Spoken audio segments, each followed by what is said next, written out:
Simplemente no creo que a esta edad esté destinado a vivir una vida incómoda. No tengo la voluntad. Bienvenidas, bienvenides, bienvenidos a Dilo con Igualdad de Género. Y esta frase es de The White Lotus, temporada 3.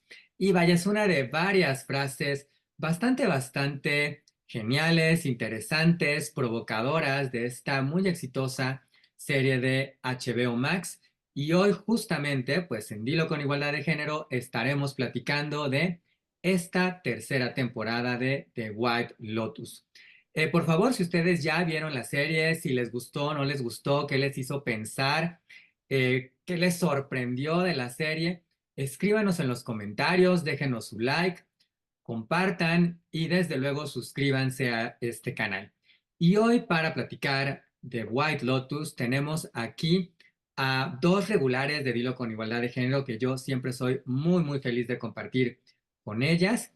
Y bueno, las voy a presentar en el orden en el que les voy a pedir que ya nos vayan platicando un poquito de la serie y les voy a pedir por favor también que nos ayuden muy rápido a presentarse para que si alguien todavía no las ubica muy mal, si no las ubican es porque no se han suscrito al canal, resuélvanlo de esa manera muy sencilla, por favor.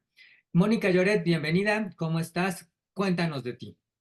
Gracias, Charlie. Qué gusto compartir este espacio contigo, pero también con Vero, porque bien dices, somos regulares, pero hacía mucho que no compartíamos Vero y yo, entonces un gustazo. Bueno, pues soy Mónica Lloret y pues ¿quién soy? Pues más bien más o menos de qué va el trabajo que estoy haciendo en este momento para el TEC de Monterrey, que es impartir la materia de ecofeminismos y humanidades ambientales. Y pues mi línea de investigación y mi acento está en mujeres y acceso al agua, cuerpos feminizados y acceso al agua, colonialismo climático, extractivismo y pues me gusta pensar que también desde una postura de colonial y una postura también que desracializa o que pone la raza y la clase, el género ahí como tono, ¿no? Entonces, pues bueno, eso es lo que hago, por eso White Lotus me interesa tanto y me gusta tanto. Muchas gracias, Mónica. Pues bienvenida. Y tenemos también aquí a Verónica Lira. Vero, bienvenida, cuéntanos de ti, por favor. Hola Charlie, hola Moni, qué bonito volver a coincidir con ustedes de nuevo. Pues yo soy Verónica Lira. A diferencia de Moni, yo no estoy siguiendo una línea académica al momento. Actualmente soy gerente de entrenamiento en una consultora de riesgo en Inglaterra, pero gran parte de mi trabajo, tanto como gerente como la cabeza del Comité de Diversidad, Equidad de Género, es básicamente introducir nuevas políticas de inclusión dentro de la empresa y generar contenido que pueda ser inclusivo en términos de aprendizaje. Entonces trabajo mucho con neurodiversidad, con diferentes tipos de aprendizaje, pero también con la concientización cultural y de género dentro de la empresa, al ser una empresa global. Entonces, esos son mis enfoques al momento. Y mi especialidad en general, como maestra en estudios de la mujer y de género, es en violencia de género y en decolonialidad. Excelente. Bueno, pues invitadasas de lujo. Y pues estamos listos para platicar de The White Lotus. Como ustedes sabrán, esta es una serie de antología. En cada temporada nos presentan a un nuevo grupo de turistas que llegan a un destino distinto. En esta ocasión es Tailandia, que pertenecen a estos hoteles, digamos, que son The White Lotus. Y en esta ocasión tenemos a una pareja, tenemos a un grupo de tres amigas y tenemos a una familia.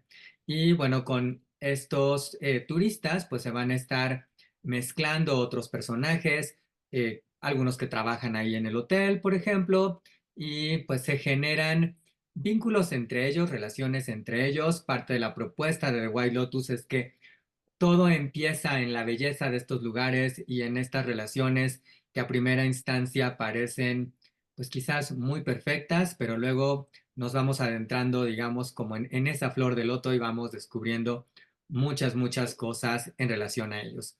Y Mónica, quiero empezar contigo platicando, que nos vayas comentando y por cierto, se les advierte, se les recuerde que aquí va a haber spoilers, es por su bien, lo vamos a disfrutar mucho más de esa manera. Si ustedes ya lo vieron, los episodios o los van a ver, también les va a dar otras herramientas para disfrutarlo mejor. ¿Qué te llamó la atención en principio de esta temporada, Mónica? Bien, pues yo soy fan de White Lotus desde la primera temporada y la segunda y la tercera siguen más o menos la misma narrativa, ¿no? En los primeros minutos del primer capítulo siempre aparece un cuerpo, generalmente flotando, ¿no? Porque estamos hablando de que las historias se desarrollan en destinos turísticos que son exóticos, ¿no? La primera temporada la de Hawái, la segunda en Sicilia, en Italia, y esta tercera en Tailandia. Entonces, la narrativa o el argumento siempre es, se encuentra un cuerpo y pues todo va en relación a averiguar quién es la persona desvivida o la persona que se encuentra o que falleció, ¿no? O que El asesinaron. misterio del crimen. El misterio del crimen, bien. Y en ese sentido, cuando se va desarrollando la historia, se van tejiendo estas historias entre el cast principal, que son los grupos que tú mencionaste, y cómo van interactuando con otros miembros secundarios del cast. Pero lo más interesante es que generalmente el cast principal es aquellos turistas que van a estos lugares que se consideran exóticos, que pues siempre traen una clase social o un poder económico muy, muy alto, ¿no? Y cómo se van tejiendo con las personas que trabajan y habitan ese destino o ese lugar.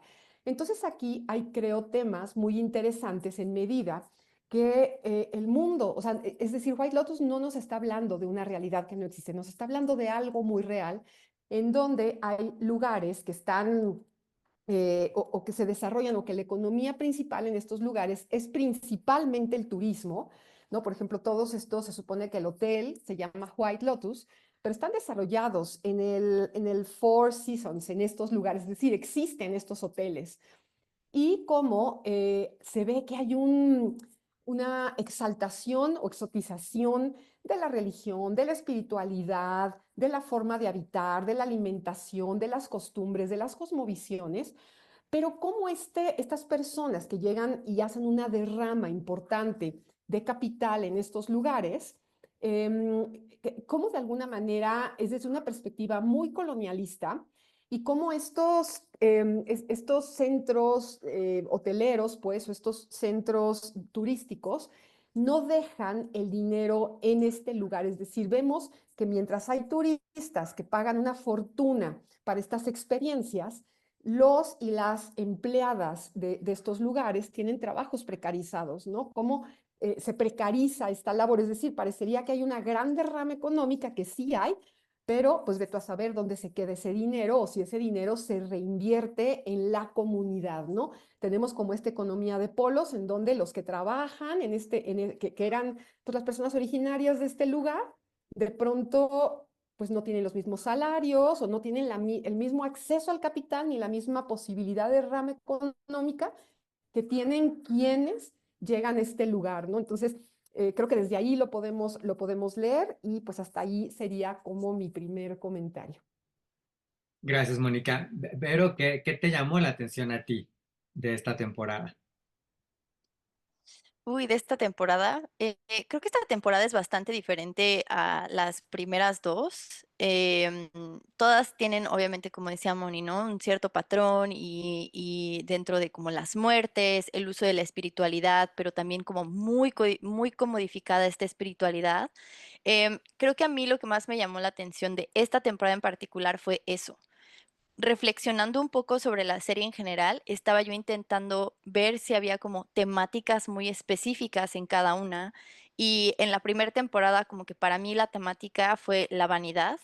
La segunda era como más sobre como la mentira y la lujuria. Y en esta tercera, para mí fue la espiritualidad y cómo cada uno de los personajes comienza a cambiar y el desarrollo de los personajes em, se da en toda la serie como en torno a esta idea de el sistema de creencias que cada uno de ellos tiene. Y este sistema de creencias pueden ser diferentes cosas, ¿no?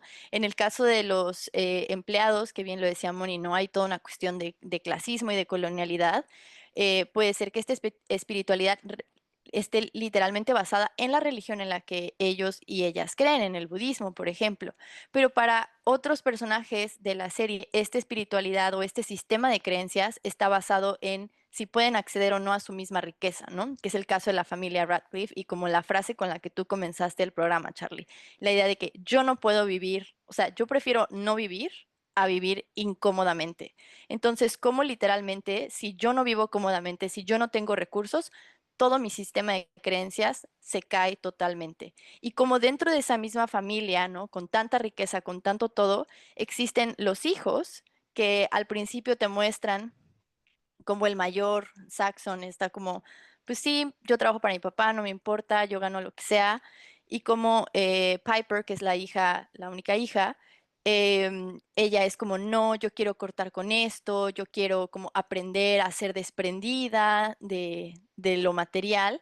Y justo a lo largo de la temporada se van cayendo todos estos sistemas de creencias de los personajes. Entonces yo creo que para mí eso fue una cosa que me llamó mucho la atención, especialmente porque eh, juegan con la espiritualidad al mismo tiempo que juegan con la masculinidad, diferentes personajes, que es algo como muy común que hace Mike White en todas las temporadas, ¿no? El uso del género, de la orientación sexual, de la masculinidad.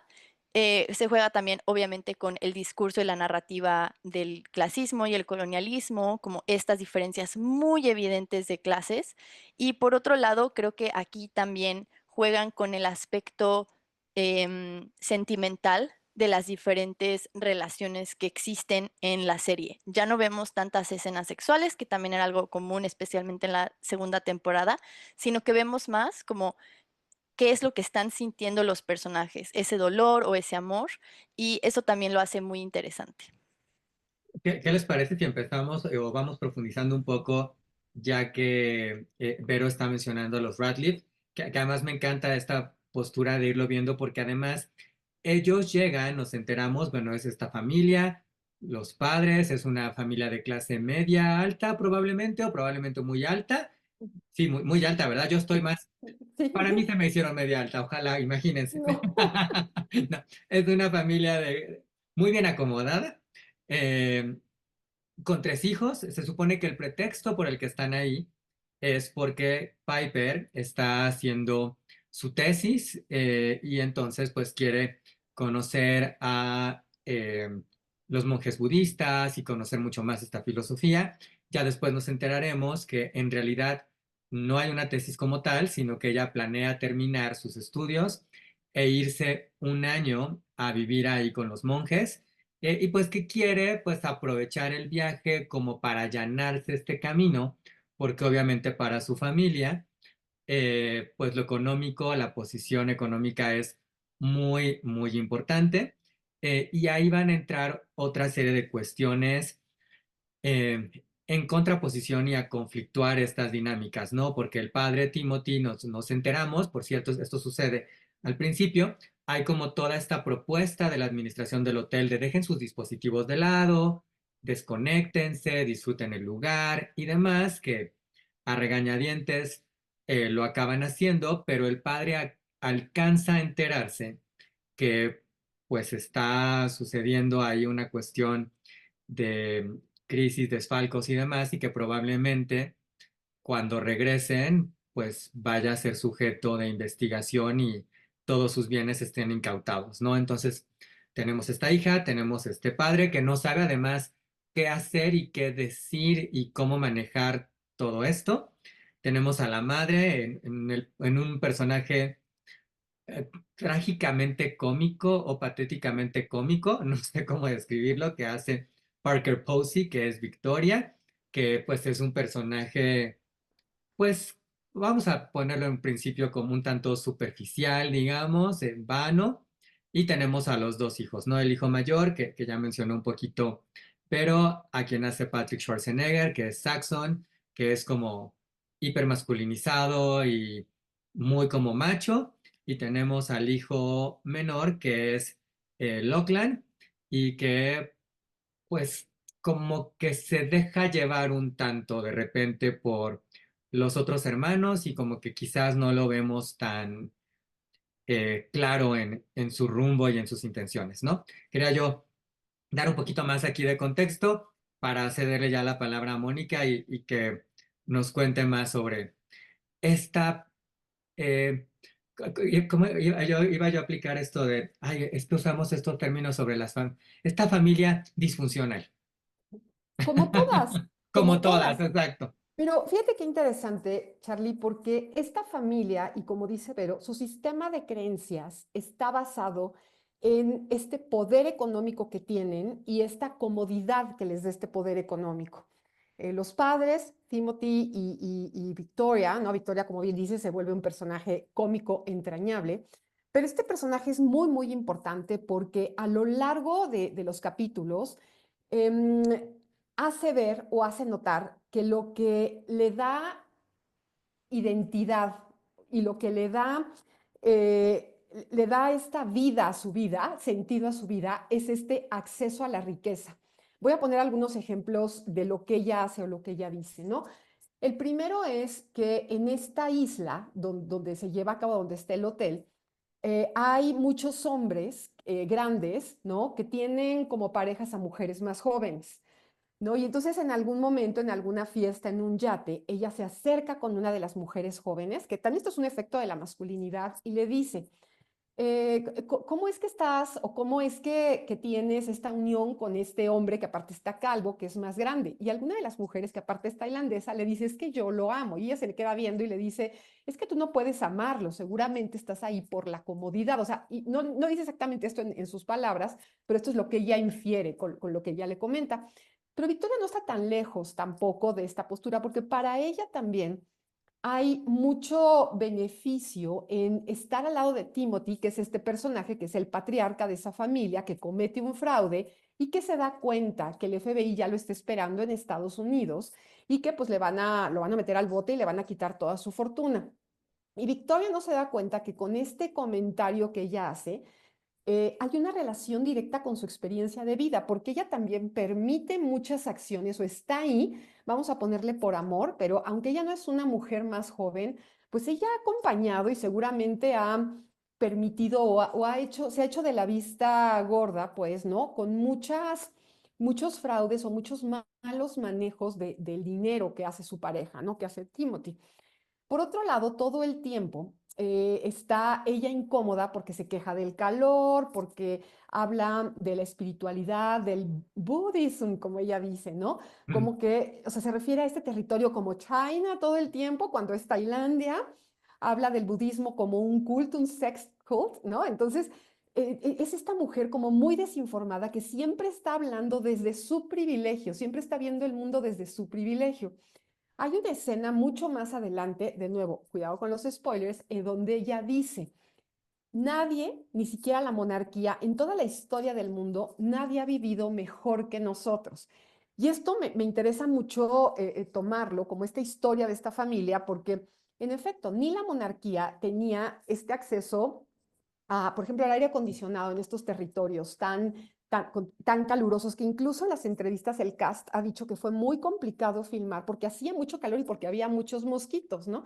Pues bueno, el crew y la gente que vive en estos hoteles y los empleados, pues todo el tiempo están en ese calor y en esos mosquitos, ¿no? Y entonces cuando Victoria hace esta afirmación de nadie en la historia del mundo ni la monarquía ha vivido mejor que nosotros, pues entonces ¿dónde está la democracia? Entonces ¿dónde están estos valores de la humanidad? Que no es cierto, estamos viendo cómo hay un colapso del capitalismo y cómo esto está totalmente unido al colapso del clima, ¿no? Como colonialismo, patriarcado, capitalismo están totalmente o juegan exactamente tejidos para que haya un colapso del sistema. Sin embargo, ella hace esta afirmación como de la nada y es cierto, ni la monarquía vivía, ¿no? Como ellos.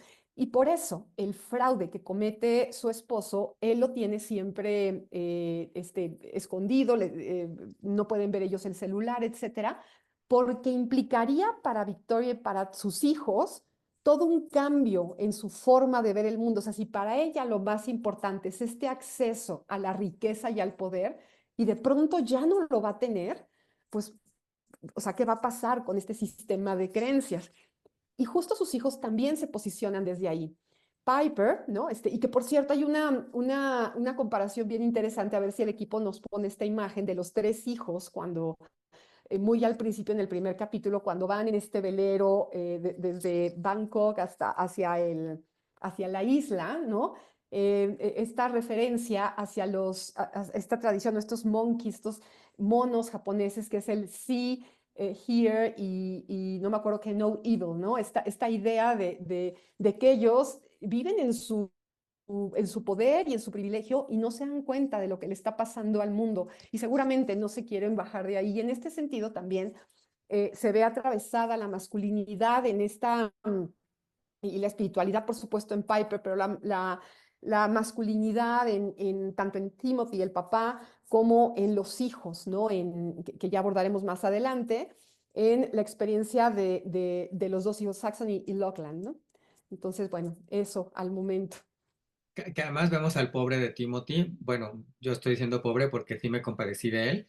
Toda la serie estaba con la angustia de, ¿y ahora realmente qué está sucediendo? Si es tan grave o no es tan grave y qué implicaciones tendrá para él y para su familia. Y luego prácticamente toda la serie se nos va de él tratando de encontrar soluciones, ¿no? Desde si se quita la vida, si se la quita alguien más, entender como el impacto en su familia, eh, y empastillarse, o sea, vamos viendo una serie de cuestiones alrededor de todo esto. Pero, perdón, voy contigo. Sí, yo creo que esta familia es muy interesante, o sea, desde la parte cómica de Parker Posey, que me parece genial su actuación, pero también creo que es en parte como esta ridiculización de la persona estadounidense que tiene riqueza hereditaria, o sea, riqueza generacional, que es como el caso de su personaje, que es como una mujer de Carolina del Sur o Carolina del Norte, una de las Carolinas, que tiene toda esta riqueza generacional y pues esa comedia también es como lo que decías tú, Moni, la muestra de su ignorancia, ¿no? O sea, el referirse a Tailandia como Taiwán, como China, el hablar del budismo de esta manera. Y también algo que a mí me llamó mucho la atención desde el principio de esta familia es el nombre de los hijos.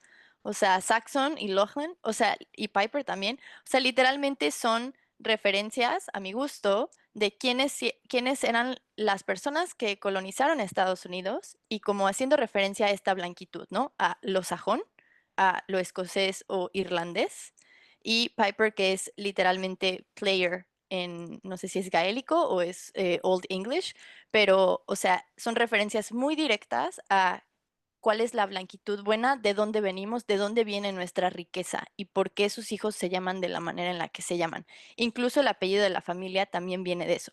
Entonces, para mí son como la representación más clara de este como colonialismo generacional.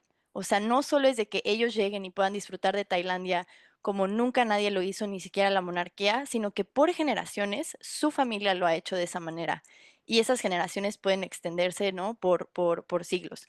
Entonces, a mí como que esos detallitos me parecieron muy padres y muy interesantes. Y otra de las frases que es muy de Victoria y que dice, es algo como, cuídense de las personas porque solo los van a querer por su dinero.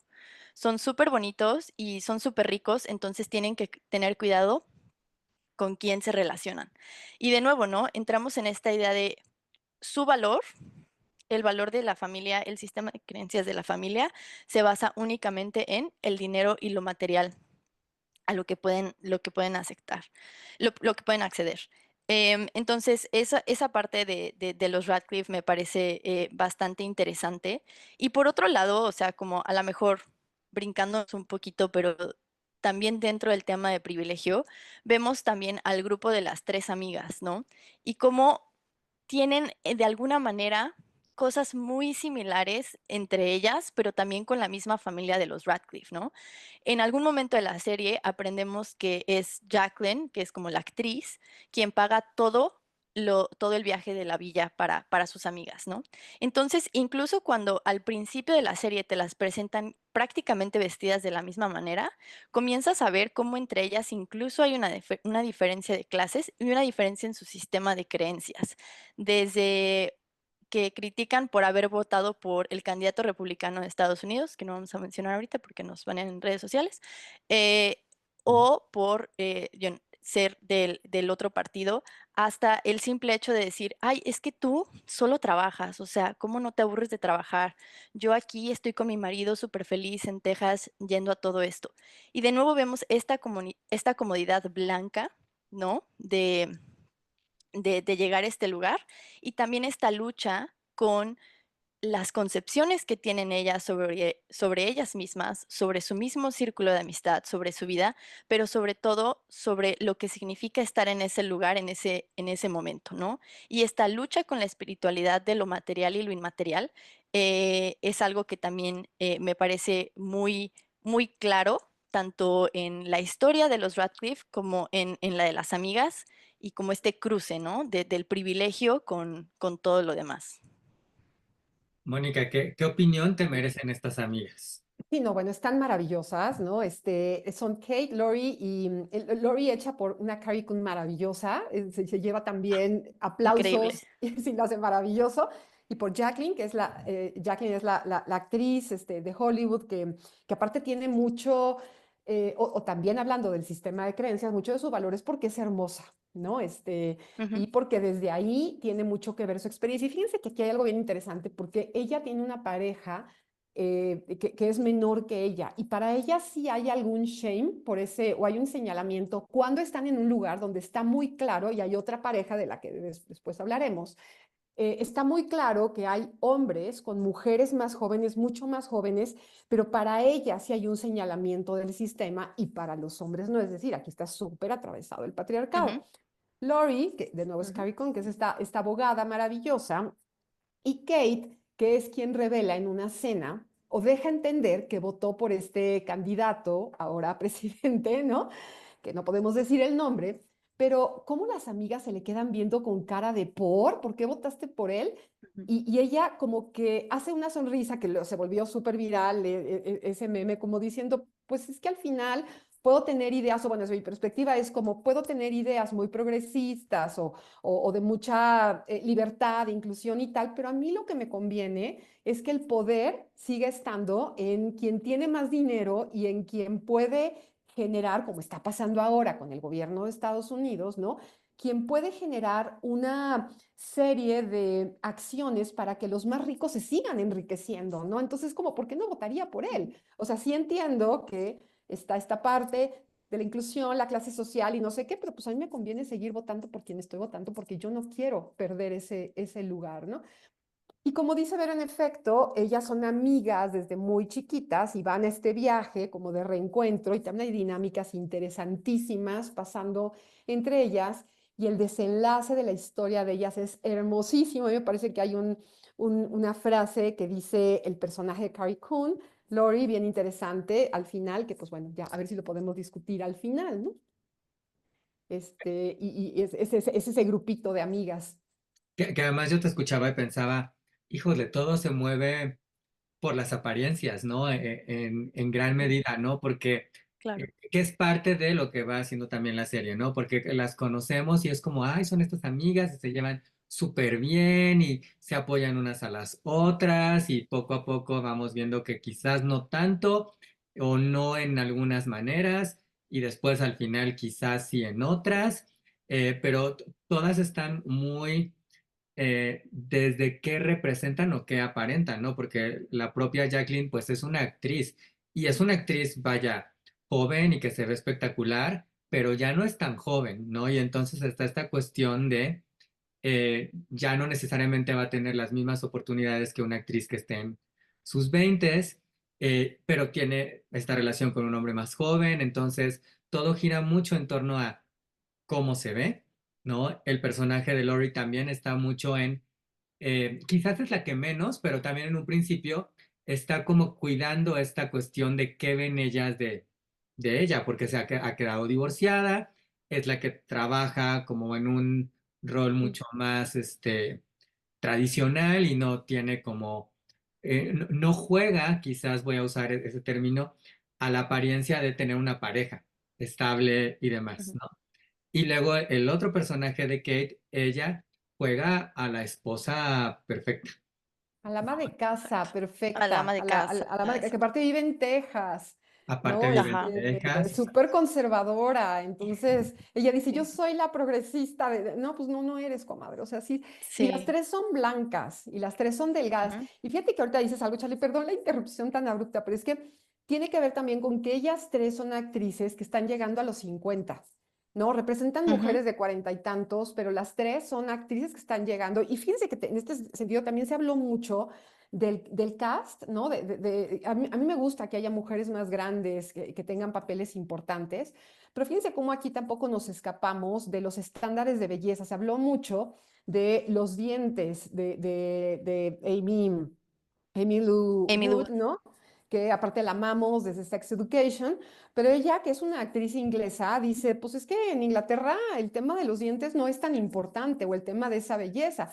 Las tres amigas, sí, Carrie Coon es la única que no trae Botox, por ejemplo, pero las otras dos, sí, ellas en sus entrevistas dicen, traemos pues aquí no tenemos nuestra upgrade, ¿no? Sí usamos Ujú. algunas, pues algunos em, mejoras, pues, ¿no? En este sentido, para poder tener mejores papeles. Pero también está esta parte, ¿no? Y ahorita también de Victoria, la mamá, madre de los tres hijos, ella también es una mujer que creo que anda en los 60 años, ¿no? Y hace un papel bien, bien interesante. Entonces, de nuevo acá hay mujeres más grandes, pues, ¿no? O de más edad que empiezan a ser desechables, pero que hacen papeles muy significativos para esta serie que está tan bien posicionada y de la que también tiene una base de fanáticos y fanáticas, un fandom importante en Estados Unidos y pues en México también, ¿no? Parker Posey tiene Sí, 56 años, solo para 56. ahí. Ah, perdón. Ujú. Y digo, no vamos a, sé que no es nuestro tema hoy como tal, pero híjole, es que creo que valdrá la pena en algún otro programa abordar estos mandatos de la belleza, que en cierta manera ya los abordamos un poco en la sustancia, pero para los actores y todavía más para las actrices es complicadísimo pues mantenerse vigentes, pero mucho de lo que vemos y que hoy también creo que todos le jugamos en gran medida en las redes sociales, pues son filtros y trucos y demás, porque pues esos cuerpos fantásticos de la televisión, de las portadas, de las alfombras rojas, ellos mismos lo dicen, no son reales, son miles de fajas y miles de trucos y luces y demás y cositas para que haya esta magia de perfección que, bueno, luego genera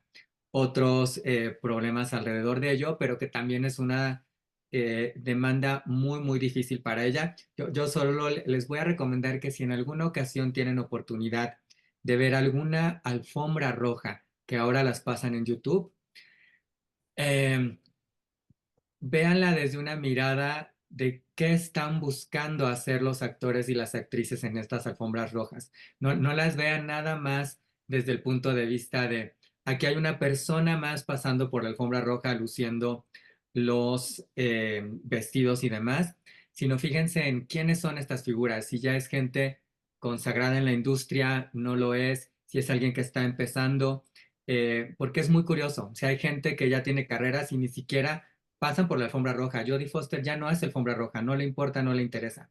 Pero ves a gente que está tratando de hacerse un lugar y desde el tipo de ropa que llevan, el cómo te comportas frente a la cámara, hay gente que se nota muy natural, hay gente que se ve pues que lo está padeciendo un poco o mucho, pero al final necesitan llamar la atención para hacerse vigentes y hacerse notar, ¿no? Y que creo que todo esto tiene mucho que ver con lo que mencionabas, Moni, y ya no me quiero distraer más de esto, pero creo que era importante mencionar todo el aspecto de la belleza, la selección de los actores y demás, que complementa mucho el propio lugar.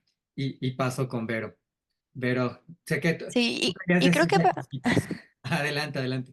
no, está bien, está bien. No, y creo que va más allá de la selección únicamente de los actores y actrices. Creo que también tiene que ver mucho con el diseño de vestuario. A mí algo que me puede fascinar del cine es siempre las personas que hacen el diseño de vestuario. O sea, mis respetos a todos los creativos que hacen eso.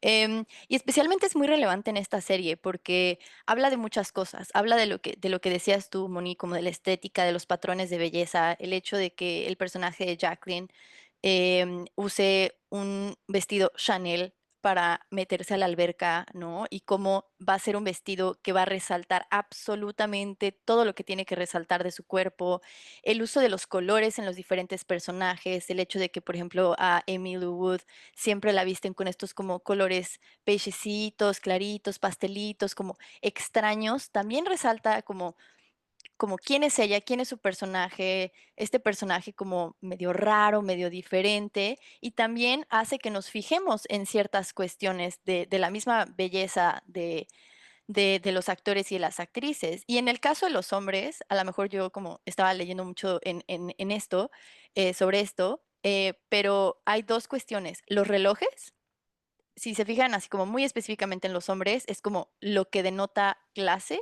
o sea, como en términos de clase social, pero también denota como ese atractivo masculino, es el reloj que traen y el tipo de traje de baño o de shorts. Y ahí también habla mucho de la masculinidad, ¿no?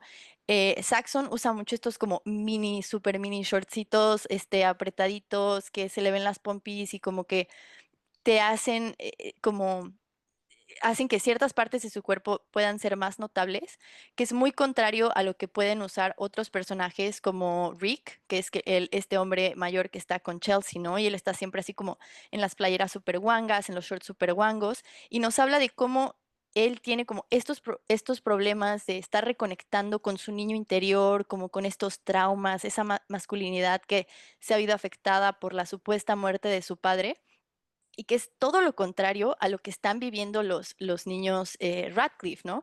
Y cómo ese mismo vestuario cambia al final. Entonces, esa parte de la belleza y la estética se ve presente no solo en una cuestión etaria, ¿no? Con el grupo de las amigas o con la mamá Radcliffe, sino también en el mismo diseño de vestuario. Y algo que a mí también me parece interesante es que no necesariamente nos hacemos estas mismas preguntas o como de, ay, sí, está envejeciendo más rápido cualquier cosa o está vestido de tal o cual manera con las personas que trabajan en el hotel y con Belinda, ¿no? Que Belinda llega como ahora, como no como una empleada del White Lotus, sino como una invitada y que termina saliendo, spoiler, como una persona prácticamente del mismo estatus de todas estas personas que están visitando el centro, ¿no? Entonces, ese desarrollo de personaje también me parece muy interesante porque no necesariamente estamos como fijándonos muy específicamente en lo que trae Natasha Rothwell, aun cuando hay como ciertas elecciones muy específicas, no estamos haciendo como, ah, ella también es una mujer en sus 40 o en sus 50, tiene un hijo mayor, es como una mamá soltera, pero sí lo hacemos con el grupo de las amigas, ¿no? Que son este grupo de mujeres blancas que llegan a Tailandia a divertirse y que incluso esa diversión las lleva a buscar experiencias como para sentirse más jóvenes, ¿no? Cuando las llevan a este resort con puras personas mayores, ellas son como de, no, o sea, yo no quiero estar aquí, yo me quiero ir de antro. Entonces, es una parte muy interesante porque no solo nos habla como de la estética y del privilegio que tienen estas personas de poder navegar los diferentes espacios y existe un privilegio en la belleza misma en la que tú puedes navegar eso gracias a cómo te ves y al acceso a los recursos para modificarte, cómo te ves tú y tu blanquitud y lo demás, sino que también nos habla como este foreshadowing de lo que puede pasar con los demás personajes, ¿no? Lo que puede pasar cuando Belinda se enriquezca, lo que puede pasar con los hijos de los Radcliffe cuando crezcan. Entonces, eso también es muy interesante siempre en la serie de White Lotus, ¿no? Como que te dejan ahí un glimpse a lo que podría ser el futuro de los diferentes personajes. Que siempre está Ibero con Belinda, porque Belinda viene de la primera temporada y Sí. no es, o sea, es una mujer afrodescendiente, afroamericana, ¿no? Que trabajaba Ujú, en Hawái, en el resort de Hawái. Y todas las personas que trabajan para los hoteles son personas racializadas, ¿no? Es ujú. decir, los turistas, los que tienen toda la lana, son personas blancas. Ahora, igual, ahí va el spoiler. Belinda se enriquece porque se da cuenta que en esa isla vive Gary slash Greg, que viene siendo un personaje recurrente, es el malo, ¿no? Es el antagonista principal, porque todos, bueno, aquí no hay buenos y malos, ¿no? Todos tienen como diferentes matices, pero digamos en un tema de quién es el antagonista, es este hombre Gary Gregg, que tiene muchísimo dinero y que vive en Tailandia, no en el resort, pero que va a comer, etcétera, y que también tiene una novia o una relación, una pareja con una Ujú. mujer mucho más joven. Ahora, este personaje es bien interesante, y ahorita lo conecto con Belinda y con lo que estabas diciendo, Vero, porque sabemos que él es quien mandó desvivir a Tanya. Tanya es este personaje de la primera y la segunda temporada, que sí, que también amamos, Mm, y la amamos porque justo también es esta sátira de esta mujer súper enriquecida, bueno, que en Sí. realidad no la iba a desvivir. Fíjense que en la segunda Ujú. temporada como que sí sabes quién va a ser ese cadáver que se encuentra, como que es muy lógico, y en esta tercera temporada no te queda claro, no lo sabes hasta el momento que está, hasta el último capítulo, hasta los últimos 10 minutos del capítulo, del último capítulo te das cuenta quién es la persona que está flotando en uno de los canales del hotel. Pero a ver, este personaje Gary Gregg es súper importante porque él se hace rico porque está casado con Tania, que es una multimillonaria también heredera y que se hace cargo de su dinero, ¿no? Y entonces tiene que ir a Tailandia. Y Belinda, que sí lo conocía, se da cuenta y entonces Gary le ofrece pues una buena cantidad de dinero para su silencio, ¿no? Es que hay Y, que matizar, ajá, perdóname, Moni, quizás aquí un poco que ajá, Greg es el viudo de Tania, hereda, y cuando Belinda como que piensa que lo conoce, busca en Google y entonces ahí literal se entera que lo están buscando, no necesariamente Ujú. porque piensen que sea culpable o no del el presunto. fallecimiento de Tania, Ujú, pero es un sospechoso, quisieran, lo que es sospechoso sobre todo es que este hombre haya desaparecido y no haya pues declarado en torno a la muerte de su esposa, ¿no? Y que además se comenta en algún ujú, momento dado en la serie que en Tailandia, pues, ¿por qué vas a Tailandia? ¿No? O para ocultarte Ujú. o para tener como este viaje espiritual, ¿no? Si recuerdo son como las alternativas que dan, pero creo que era importante precisar eso. claro, y él compra el silencio de Belinda, dándole una cantidad ilógica de dinero, que yo no sé cómo pudo pasar eso por los sistemas legales en el mundo, a lo mejor porque es Tailandia, pero en fin. Lo que quiero llevarnos a reflexionar es, tú como público cuestionas, o está hecho, la historia de Belinda está hecho para que la cuestiones, pero ¿por qué aceptó el Claro. dinero? ¿Pero por qué? Pero no cuestionas el dinero de los blancos. Es decir, aquí puede haber un juicio contra ella por ser una Sí. mujer racializada y porque ella era buena, ¿no? Pero de repente se hace multimillonaria por aceptar el dinero del soborno de Gary slash Greg y por dejar un amor, una relación que se estaba formando con alguien, un empleado también del hotel, ¿no? Ujú. Entonces ella, pues la última escena se va así muy feliz, así como, adiós, ahora soy millonaria, ¿no? Y entonces como, no, Belinda, te corrompiste. Bueno, sí, pero ¿por qué no lo cuestionas con los otros personajes? Y bueno, ya que Ujú. estamos aquí con Gary, perdón, pero y con Greg, quizá podríamos Ujú. hablar de la masculinidad de Gary Gregg, porque él es un hombre homosexual. Perdón, pero ibas a decir algo. Ujú. Sí, antes de que pasemos a la masculinidad, que creo que es una de las temáticas más importantes de la temporada, algo que me parece relevante en este cuestionamiento de la riqueza, especialmente con Belinda, es que ella siempre establece que esto es para cumplir un sueño, de que toda su vida ha sido empleada y esto es para por fin poner como su negocio propio.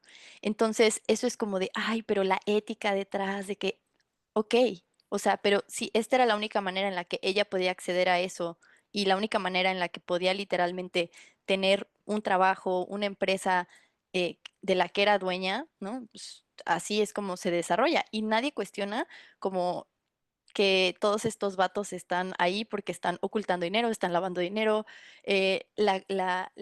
riqueza generacional tampoco nunca se cuestiona. Entonces, eso me parece muy interesante, la idea de qué voy a hacer con mi dinero, ¿no? Los niños Radcliffe no quieren hacer nada más que ir en este viaje espiritual para encontrarse a sí mismos y Belinda con este dinero tiene un propósito muy claro. Y eso a mí también me parece una dicotomía muy interesante sobre como el origin en términos de clase y en términos de racialización de los mismos personajes. Pero pasemos a las masculinidades con Gary, Solo Moni. déjenme puntualizar ahí, pensaba ver ahorita que te escuchaba que es, ¿qué voy a hacer de mi dinero? Pero también es, ¿cómo me hago de ese dinero? Creo que también está Ujú, como ahí en la mesa el si es heredado, si es de familia, si es por el trabajo o si es por esta negociación o acuerdo que está haciendo ella, que pues hay varias lecturas para ver si es porque está haciendo una inversión en su empresa o está comprando su silencio, ¿no? Que creo que también es parte de lo que lo ujú. hace interesante. Pero bueno, hablemos de la parte de masculinidad. Mónica, adelante. Hay Híjole, mucho que hablar aquí, yo creo. sí, es que por un lado están los diferentes actores, ¿no? Los que son identificados como hombres, que son aquellos que son patriarcas o la riqueza, ¿no? Que podría ser Timothy, los hijos de Timothy, ahí hay un tema de abuso sexual tremendo que tenemos que discutir. Está también el guardia del hotel que se llama Gaituk Gaitok, Gaitok, ¿no? Gaitok, Gaitok. Gaitok es bien interesante. Bueno, Gaitok y también la pareja de Chelsea, ¿no? Ahora olvido su nombre, pero Rick. Gaitok, gracias, Vero Rick. Gaitok es bien importante para la historia porque es el guardia del hotel que siempre está, que aparte dice, yo soy budista y bajo esta espiritualidad no sometemos, no subordinamos, limitamos o no usamos la violencia. Y él se enamora de una de las empleadas también del hotel, que por cierto, la actriz que lo hace es una cantante muy importante en Asia, ¿no? Y con una cuenta de Instagram que tiene millones y millones de seguidores. Pero bueno, él aspira al amor de esta chica, ¿no? Mook, creo, si no mal recuerdo. Aspira al amor de esta chica. Sin embargo, esta chica como que lo minimiza porque él no es guardaespaldas o porque él no es o no tiene un puesto mayor y constantemente lo está o lo invita pues o le dice, pues es que tú no tienes aspiraciones de ser más o tú no tienes, eres un simple guardia pues, ¿no? Y entonces en él, en este Gaitok, siempre está como esta lucha interna de lo que soy, lo que puedo ser y lo que podría ser usando la violencia. Se ve muy claro que él sabe usar un arma y que sabe tirar. Cuando lo llevan al campo de tiro, se ve que o sea, vamos, no aprendió en ese momento, pero él, como lo dice varias veces, no usa la violencia. Entonces está la masculinidad de Gaitok. También hay unos personajes rusos, unos personajes secundarios, también están un poco estereotipados, ¿no? Pero ahí hay algo interesante que pasa. Y la masculinidad de los hijos, esa es interesantísima, de los hijos de la familia, sí, Radcliffe, ¿no? Sí, es que Radcliffe. no lo puedo pronunciar, perdón, ¿es Radcliffe o Radcliffe? Radcliffe. Radcliffe, ¿no? Cliff, Estos ajá. hijos, híjole, es interesantísimo porque mientras Saxon que es el personaje que hace Schwarzenegger, el hijo de Ujú, Arnold Schwarzenegger, ¿no? Cómo él todo el tiempo es poder, dinero, sexoso, todo el tiempo está jugando con su cuerpo, toqueteándose, para él es esa parte como bien importante, pero toma estos licuados de proteína. Y como el hermanito menor, que aparte es como un senior de high school, es como ujú, súper aspiracional y idolatra a su hermano, ¿no? Pero como todo el tiempo le está diciendo cómo tiene que ser como hombre, cuáles son no nada más la parte física, sino cuáles son las emociones que tiene que tener. Y adicional, pues fue a la misma universidad que el papá y como también él ha generado toda su identidad a través de la cantidad de dinero que tiene. Él también tiene una interacción bien interesante con Chelsea, pero esa masculinidad, ujú. Vero, tú quieres decir algo porque es interesantísimo lo que pasa entre los hermanos. Uy, es que es una relación bien particular, pero, o sea, creo que algo que tú dijiste, ¿no? Es cómo Saxon dictamina, ¿no? Cómo tienes que sentir, cómo te tienes que ver, pero creo que va también a la parte del valor de ser hombre. ¿Qué es lo que significa ser hombre? O sea, ¿qué literalmente te da como el título de hombre? Y hay cuestiones así igual de como, ay, no seas así, no voy a decir la palabra, pero Menino. como estas referencias, sí, sí, sí, exacto. Y que obviamente Lochlan está en proceso de descubrirse a sí mismo y una frase que a mí me impactó mucho, especialmente después de la escena sexual entre ellos y que como cambia todo entre sí, es que él dice, es que yo soy un people pleaser. O sea, a mí no me puedes decir quién tengo que ser porque quien yo soy es una persona como que simplemente le quiero dar gusto a la gente. Y entonces eso quiebra también como esa construcción de masculinidad que su hermano mayor le había impuesto, pero al mismo tiempo lo lleva a eso, ¿no? Y que es como esta última escena en el barco también vemos cómo cambia el chiquito que apenas estaba descubriendo, que no estaba seguro si era heterosexual o no, y cambia todo eso. Y bueno, pues hay muchos temas ahí como muy sensibles en términos como de consentimiento, de abuso sexual que suceden entre ellos, de no sé si se llama incesto, pero incesto. Y sí, pero si quieres continúa tú antes de que sigamos. Yo creo que es un ataque sexual, es una violación. Y es que creo que ay, Sí. ya dije algo que a lo mejor nos van a censurar. Un ataque sexual. Ok. A ver, creo que es interesante porque si ese trabajo lo hemos hecho ya las mujeres, cuando hablamos de consentimiento, es que el ataque sexual que llamamos, que empieza con B y que termina con on, ¿no? No Ujú, solo es, o no solo se da, ya no sé qué puedo decir o no, en una penetración, ¿no? Sino que hay otro tipo de asaltos sexuales, pues, que es lo que pasa entre los hermanos. No se nos asusten, esto sí es un spoiler, pero ¿qué pasa? Ellos están en un trío, ¿no? Con la pareja de Gary slash Greg. Con Y Chloe. con Chloe. Están ahí Chloe. haciendo un trío. Están alcoholizados y están drogados. Y esto es bien importante porque el hermano chiquito toca, o el abuso sexual se da en que toca sin consentimiento al hermano mayor. Y esto es bien Ujú, importante porque primero, el hermano, el Saxon, pues, no, o sea, le cuesta mucho trabajo entender por qué él es el que hace esa violencia, él es el masculino, cómo él no ujú, puede recibir un ataque sexual, al ujú, grado que está enojado, está como que no entiende qué está pasando, pero le dice al hermano, mejor olvidémoslo. O sea, yo no quiero hablar de ujú, eso.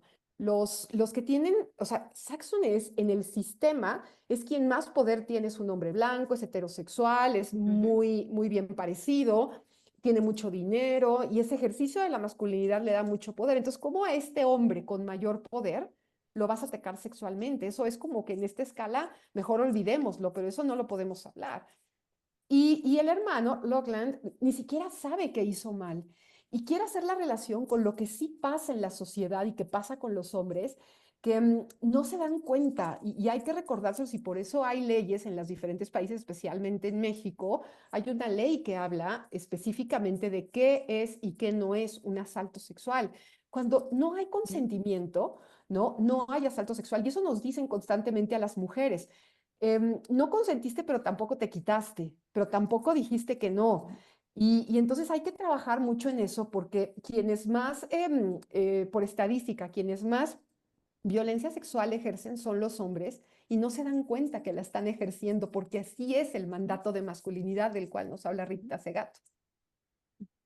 No, y que justo es ese mismo mandato que se ve como en esta misma frase, ¿no? Es que yo te vi muy solito y pensé que querías y por eso lo hice. O sea, literalmente es la explicación que le da Lochlan a su hermano y que hablando del poder, ¿no? O sea, desde el feminismo siempre entendemos cómo este tipo de actos no son una cuestión de placer, no son una cuestión de otra cosa, son cuestiones de poder. Entonces, ese poder, esa pérdida de poder que tiene Saxon, la tiene a través de esto más allá de la pérdida económica que está sufriendo su familia y esta como pérdida de su sistema de creencias, también la tiene a partir de ahí. Y eso es muy importante, ¿no? Como cómo ejercen poder entre sí y cómo no necesariamente se están dando cuenta del efecto que uno tiene sobre el otro. Por una parte, la presión a esta masculinidad hegemónica y que a lo mejor en la cabeza de Lochlan es como, ah, esto significa ser hombre, esto lo voy a hacer. Y por otro lado, esta pérdida de poder a través del abuso sexual. Entonces, sí, esa escena es un poco Es muy fuerte en ese fuerte. sentido Ujú.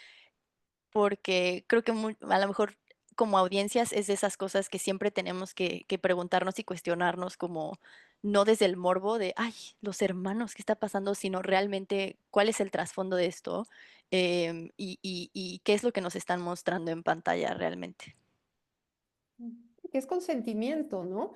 Y que es, ¿qué implica? El abuso sexual no es solo un tipo o una sola manifestación, ¿no? En donde Así es. hay cierto uso de la genitalia, ¿no? Sino que hay toda un paraguas de tipos de abuso sexual, que eso es un trabajo que hemos hecho las mujeres en denunciarlo, en nombrarlo, en darlo a conocer, ¿no? Y hay otro personaje que es un poco secundario, pero que es bien interesante, que es el socio de Rick. Rick es la pareja de Chelsea y Rick es quien ustedes decían que está como en este búsqueda espiritual porque su padre bueno, ahí hay una historia interesante con su padre. En algún momento va a Bangkok a interpelar a quien cree que mató a su padre. Y tiene ahí un socio que no me Frank. acuerdo el nombre. Se llama ¿Cómo? Frank y lo Frank, interpreta Sam, Sam Rockwell, que Sam era que- Rockwell, curioso, es esposo esposo. de la actriz que hace a Kate, que es Leslie Bibb. Leslie Así Bibb. es. Y fíjense que él habla, porque, a ver, no podemos, no está bien o no es parte de la historia, pero sabemos que Tailandia hay una comunidad trans importante y en donde hay pues un acceso a operaciones de transición de género, etcétera, ¿no? Y también hay mucho trabajo sexual y hay una exotización de las mujeres trans y esto en Tailandia. Entonces, este personaje se autonombra o se identifica como hombre, pero en algún momento, porque él está en una recuperación de alcoholismo, y bueno, entra en una dinámica en donde se mete otra vez droga y le entra otra vez al alcohol y tal, y le cuenta a Rick que él siente que a veces es una mujer tailandesa y como entra en unas dinámicas sexuales con otros personajes, sintiéndose una mujer tailandesa. Esa interacción es muy corta, pero también es bien interesante en cuanto a cómo un hombre también puede tener deseos hacia otros cuerpos masculinos, cómo puede...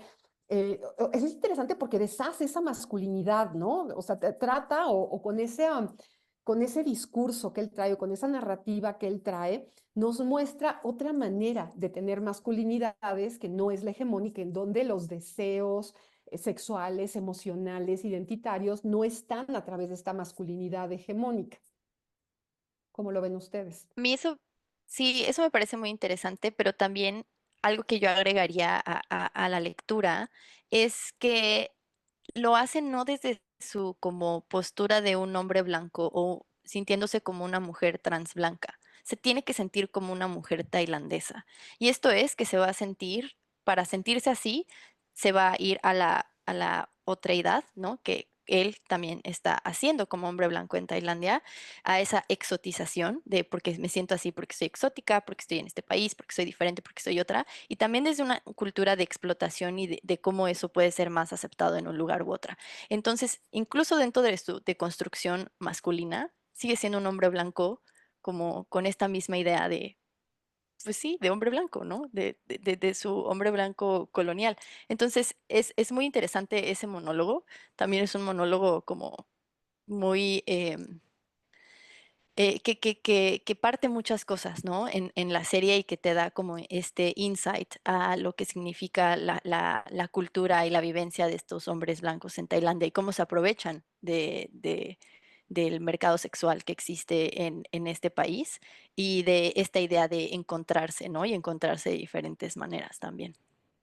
Sí, es súper interesante. Y pues también este personaje de Rick, no sé si quieran hablar, esta pareja, Rick y Chelsea, que es maravillosa, ¿no? Que Rick todo el tiempo lo Bien está tóxica también. soñando, sí, bien tóxica, porque ¿por qué te quedas ahí? Porque él es un maldito Sí. con ella, porque él en su búsqueda de niño interior pone a Chelsea en unos escenarios en donde se pone en riesgo su vida, ¿no? Chelsea es muy espiritual y ella es toda, ella dice que hay conexión entre las personas y que están unidos, que su alma está unida y tal, ¿no? Y también ella deja ver, o sea, como que aquí el spoiler mayor es que ella siempre dice que el mal siempre viene en tres y ella misma está Interés. en un asalto donde luego sabemos que son los rusos que se roban un collar Que muy son tres. valioso del Que hotel, son ¿no? Que son tres. tres, Ujú. y se roban este collar, llegan con una pistola, ella está en ese lugar. Luego la muerde una cobra que Rick liberó porque está aquí en su rollo, en su En su locura. trance. en su trance y la pone en riesgo después en el tiroteo, ¿no? Pero entonces ella dice que esta unión entre las almas es determinante y también creo que ahí como mujer es, sí, sí nos han vendido dentro del amor romántico tu media naranja y el amor de tu vida y tal, y también a los hombres, pero es más, o esa narrativa es más fuerte en las mujeres y es como un brazo muy Ujú, importante del patriarcado, ¿no? Entonces ella se pone en riesgo muchísimas veces y todo el tiempo con esta idea de que tú eres mi media naranja, tú me completas y yo te voy a salvar, porque ella es salvadora, no nada más de Rick, sino también se vuelve como una serie de salvadora o como un lugar de salvadora de Saxon más adelante, ¿no? ujú. Entonces, bueno, también hace un personaje entrañable, a ella ya la habíamos amado en Sex Education, pero hace un personaje lindísimo que también creo que merece un lugar muy especial dentro de White Lotus, ¿no? Es que además es una Sí, gran actriz. Pero adelante. no es actrizaza. Yo a lo mejor tengo un poco más de exposición a ella aquí, porque hace mucho teatro también. Y hay varias series británicas en las que aparece y yo, o sea, de verdad, fan número uno por siempre. Y confirmo que todas las personas, bueno, no todas las personas, pero muchas personas aquí tienen dientes similares. Entonces, claramente la cuestión estética es muy agringada en ese sentido. Pero bueno, eso es un punto de aparte. Algo que me pareció muy interesante que dijiste tú, Moni, es como esta relación del amor romántico entre Rick y Chelsea. Y es que justo ella dice como uno de nosotros es la esperanza y el otro es el dolor. Y al final uno va a ganar sobre el otro y termina ganando el dolor, ¿no? Termina ganando Rick, pues porque se mueren los dos, ¿no? Los matan. Spoiler del final de la serie, pero ni Oh, modo. mueren más por si Aquí se tienen vino. dudas. Vean el último capítulo. Ah, se desviven, perdón, sí. Este, ya, así termina la serie, pero justo es esta idea de cuando ella le dice, es que si a mí algo me pasa, yo te voy a seguir en esta vida y en la siguiente, y en la siguiente, y en la siguiente, y en la siguiente, ¿no? Entonces, como para ella esta unión es esto, ¿no? Es este amor romántico que siempre va a seguir y nunca tiene una confirmación de él. Ella siempre le dice, te amo, te quiero, y él es como, ah, sí, chido, me voy a Bangkok. Y es hasta el final que Rick se abre un poquito y que le dice, sí, pues ese es el plan. El plan es siempre estar juntos. Entonces, es esta validación de una relación muy tóxica que, pues sí, como que a todos nos encantó, pero al mismo tiempo es como, a ver, esta es una relación súper tóxica en la que ella no debería estar y por el simple hecho de que este vato tuvo una mínima expresión de cariño, ella se queda, ¿no? Porque como que ella no tiene otra cosa que esperar porque está enamorada.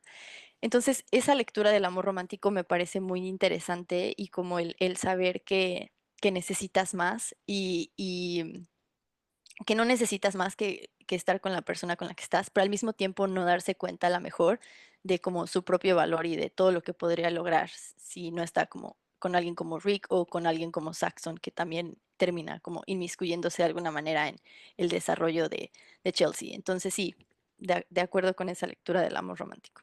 Es que pensaría yo que Chelsea ve lo bueno en Rick, pero ella es lo bueno en Rick.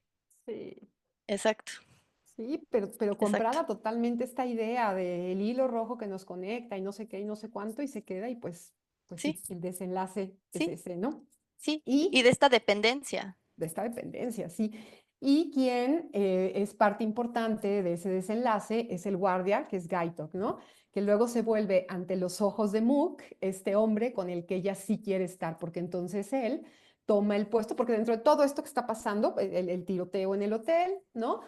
Son los guardaespaldas del dueño del hotel, que también es el papá de Rick, pero que Rick no sabe y que desvive Rick, o sea, es ahí todo esta dinámica entre los personajes que llevan al desenlace, súper, súper spoiler, pero Gaitok, que era este guardia, que era budista, que no quería usar la violencia, hay ahí una escena bien interesante en una pelea de box en la ciudad, ¿no? Bueno, en la ciudad, o sea, cuando salen del hotel, pero como al final, pues él termina desarrollando esta masculinidad occidental dentro de lo que él puede, porque él se queda como chofer, o sea, es decir, él no obtiene todo el dinero que tiene Saxon o que tiene Rick, bueno, que tenía Rick o que tiene Greg, o que tiene Timothy, pero pues termina ganándose a la chica, el amor de la chica, y en la última escena, o en las últimas escenas, él es el chofer de esta mujer tailandesa que es la esposa del dueño del hotel, que resulta ser una gran celebridad en Tailandia, ¿no? O sea, en realidad ella es una mujer muy célebre, una mujer mayor, muy célebre cantante en Tailandia, y pues es una mujer que necesita guardaespaldas y él termina siendo el guardaespaldas y ganándose el amor de la damisela en cuestión.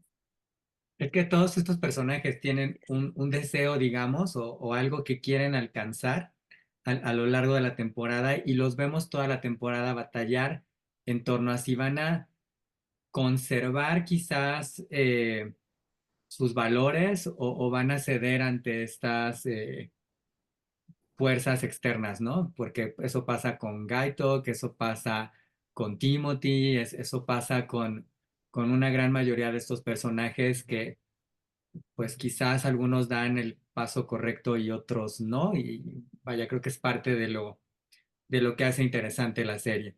Y bueno, hablando de desenlaces, nosotros también estamos en el nuestro, así que yo les pediré que no me compartan pues algún último comentario, alguna última reflexión sobre la serie y por favor aprovechemos para que nos compartan en redes sociales o algún proyecto en el cual podamos seguirlas también. Fíjense que a mí me parece bien interesante cómo en las 3 temporadas, en el cierre de las temporadas, quienes se van del lugar turístico, pues, son aquellos que son los ricos, aquellos que son pues los que tienen el privilegio, cuyas historias, curiosamente, se desarrollaron mucho más, y quienes se Ujú. quedan son los empleados, las empleadas, que sus historias son más invisibles, porque eso es lo que pasa en realidad en estos grandes hoteles y centros turísticos. Hay una invisibilidad de quienes trabajan, limpian, recogen, fumigan, cortan el pasto, cocinan, etcétera, ¿no? Es decir, las historias importantes son, y el cast principal es eso, ¿no? Son los turistas y no son quienes hacen los cuidados o quienes Ujú. garantizan que este grupo esté bien. Entonces me parece muy interesante. Y bueno, yo en cuanto a redes sociales las tengo muy privadas, pero a mí me encuentran en las redes de la Escuela de Humanidades y Educación. Muchas gracias, Mónica. Vero, Sí, yo creo que White Lotus es de esas series que tienes que tomar y como analizar punto a punto, pero también saber criticarlas, ¿no? Con este punto que decía Mónica y criticar este privilegio y pensar, realmente Mike White lo que quiere hacernos saber es como critica el hecho de que siempre sean estas personas privilegiadas o simplemente es un reflejo de quién es él también como director y como productor y cómo eso puede reflejar de diferente manera. Y este tipo de series también nos invitan a reflexionar sobre cómo nosotros nos podemos ver reflejados en diferentes personajes y qué nos dice esa reflexión de nosotros mismos y mismas en los personajes que estamos viendo. Entonces, pues no dejen de ver White Lotus. Han criticado mucho esta temporada, pero igual está muy buena, véanla.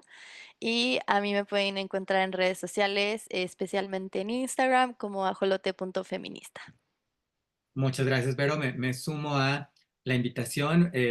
White Lotus siempre es una serie muy comentada, muy polémica por las expectativas, por las sorpresas, por los tratamientos que tiene de temáticas, personajes y demás. Y bueno, pues ahí está la invitación a que la veamos, a que nos metamos en esa flor de loto y la descubramos desde una perspectiva distinta. Gracias por acompañarnos. Déjenos su like, comenten, compartan, suscríbanse a este canal y nos vemos en un próximo Dilo con Igualdad de Género.